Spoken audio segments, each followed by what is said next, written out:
عمرو رمضان وابعاد الى خارج الملعب. رمي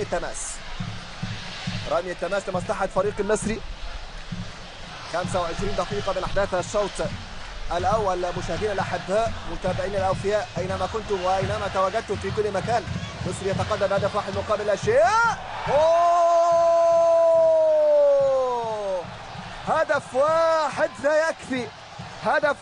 لا يكفي، بينما لدينا الثاني.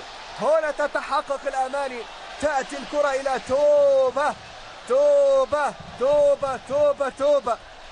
إن كنت احبك تاني. توبة على طول، محمود توبة يتواجد، بينما هناك حالة حب وعشق مع الشباك.